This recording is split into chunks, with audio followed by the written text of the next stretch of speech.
continuing on, and so she says, struxi, put a cone on the front of it, and some struo, struo, struxi, structus. I even constructed with these hands, and I have called upon the fatherland gods with my voice, woke, ablative, in such a way that as a result, I may be absent from ablative you, having been put down, O cruel one. The great irony is that is exactly the term that Dido used to address Aeneas. But now it is Anna that is addressing Dido as the cruel one. Dido is the one who in some ways is doing the exact sort of thing that Aeneas has done to her. She is abandoning, she is leaving her sister and her people unfairly.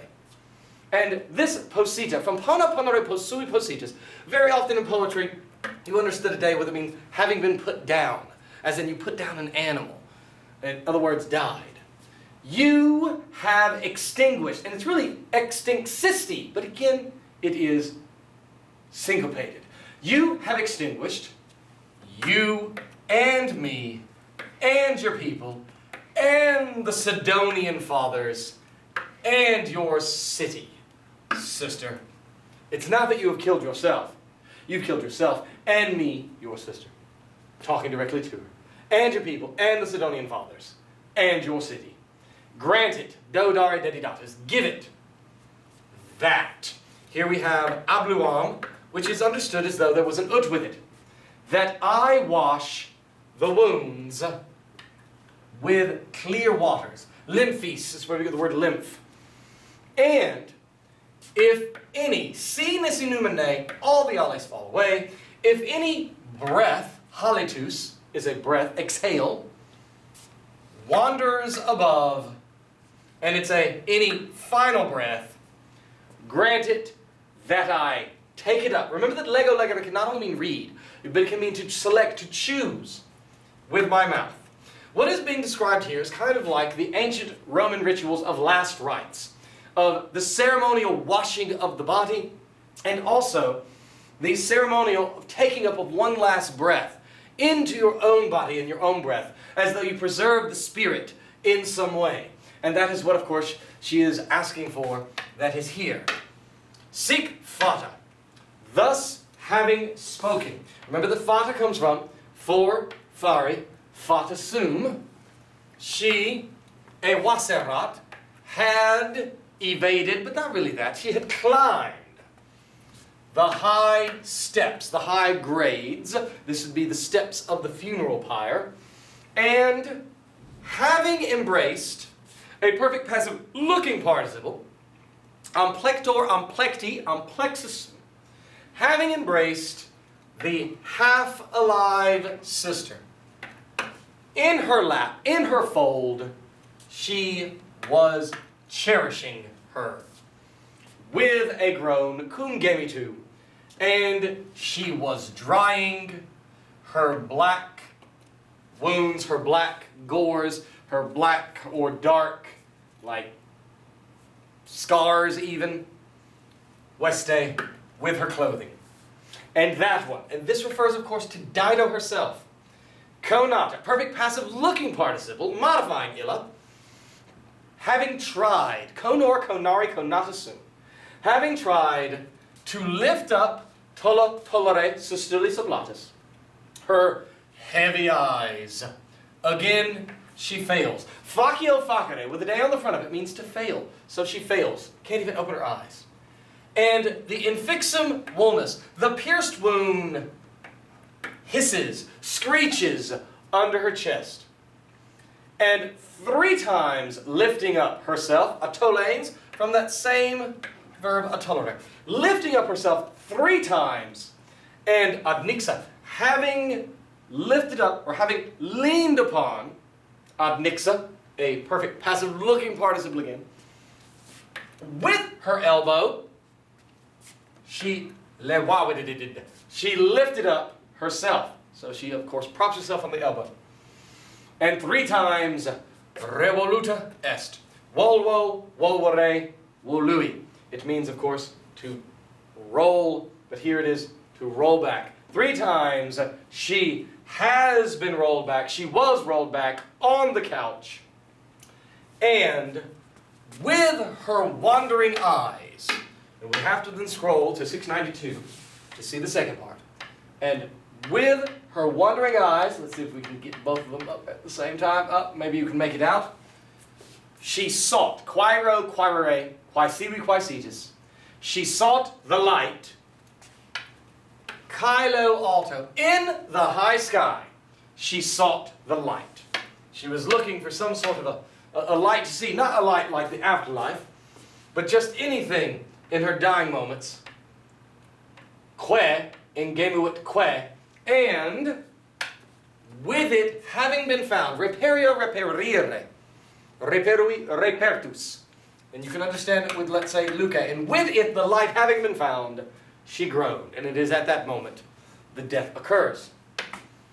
And so, Tomb Juno. Then omnipotent Juno. She, having pitied, miseror, miserari. Again, a deponent verb. You can see the principal parts.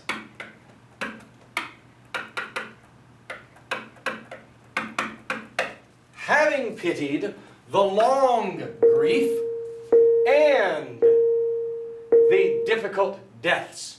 Now, whenever you have the verb ire, it means to go. But you take the fourth principal part and you turn it into a noun of the fourth declension.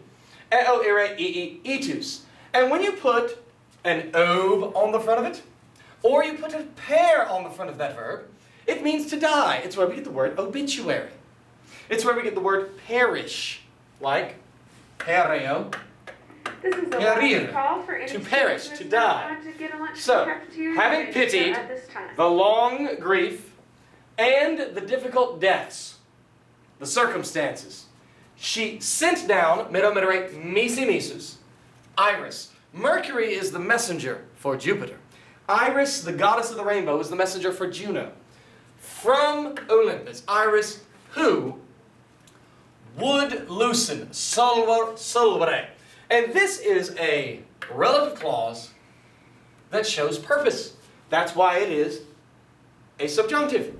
So, who would loosen? Because we could easily replace it with an ud. She sent her down so that she would loosen.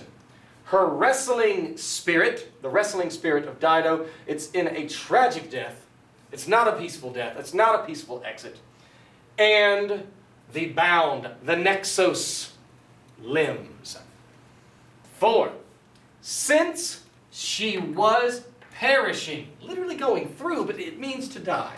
Since she was dying, with neither a merited earned fate, nor with a merited death. Now, merita is feminine because it is agreeing with morte, but you could understand it with fato, which is neuter as well. For since she was dying, in neither a deserved or earned fate, nor in an earned death, but miserable, she was dying ante diem, before her day. And she was dying, she having been inflamed, set on fire, by a sudden madness. So because of that, since it was not her time, not her place, it was a sudden thing, Proserpina, the queen of the underworld, had not planned for her. And as such, then that means that Juno now is intervening to allow the spirit of Dido, the shade of Dido, to be able to obviously go to the underworld. And it is explained here that not yet had Proserpina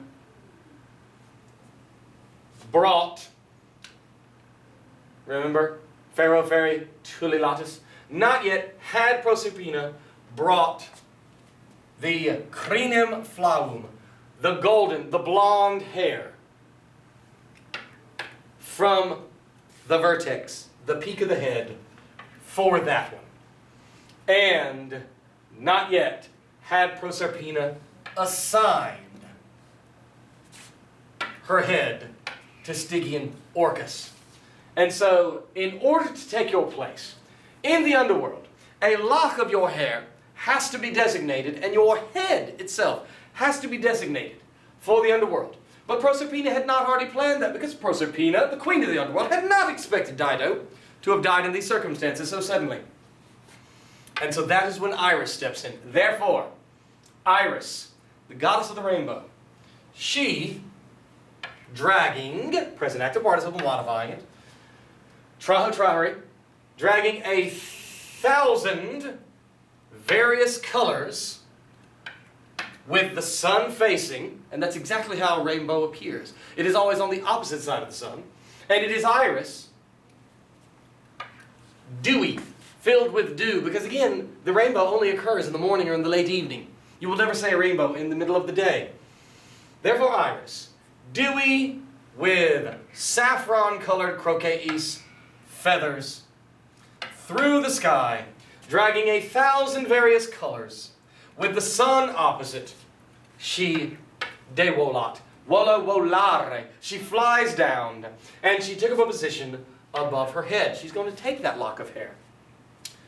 Quote, does Iris say, I, having been ordered, eubeo eubere, iusa iusis, I bring Pharaoh this sacred thing, this lock of hair, this sacred thing, to Dis.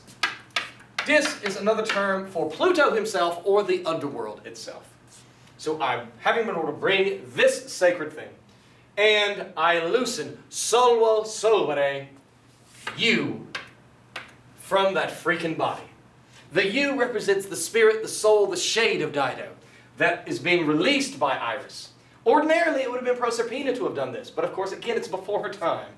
Thus, she speaks, she being Iris, and with her right hand, she cuts, just like the secant in trigonometry, her hair, and all the heat of the body.